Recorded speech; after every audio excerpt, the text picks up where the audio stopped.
Hi friends, গতকাল তো DA যে দেওয়া হবে তার পোস্ট করেছিলেন মুখ্যমন্ত্রী মমতা বন্দ্যোপাধ্যায় এবং এক প্রকার ঘোষণা হয়ে গেছে যে মার্চ মাস থেকেই ডিএ মিলবে।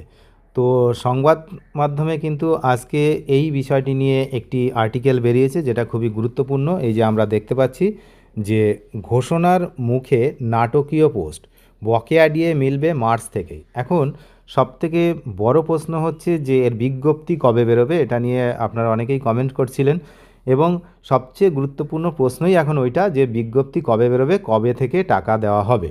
তো এখানে এই আর্টিকেল অনুসারে এখানে কিন্তু পরিষ্কার এইখানে লেখা আছে, আপনারা দেখতে পাচ্ছেন যে এই জায়গাটাতে যে সিদ্ধান্ত নেওয়া হয়েছিল মার্চের 13 তারিখ, অর্থাৎ 13ই মার্চ কিন্তু অলরেডি সিদ্ধান্ত হয়ে গেছে যে অর্থ দপ্তর বকেয়া মহার্ঘ ভাতা মেটানোর পদ্ধতি নিয়ে বিজ্ঞপ্তি জারি করেছে। অলরেডি কিন্তু বিজ্ঞপ্তি হয়ে গেছে, কিন্তু ওয়েবসাইটে এখনও আসেনি। এটাই হচ্ছে সবচেয়ে বড় বিষয় যে কখন ওয়েবসাইটে আসছে, তারপরে আমরা বিজ্ঞপ্তির বিষয়ে কিন্তু গুরুত্বপূর্ণ বিষয় মানে সমস্ত তথ্য জানতে পারবো। তবে এখন যে কোশ্চেনটা আপনাদের ছিল যে বিজ্ঞপ্তি কোথায়, গভর্নমেন্টের অর্ডার কোথায়, তো অর্ডার কিন্তু অলরেডি তৈরি হয়ে গেছে।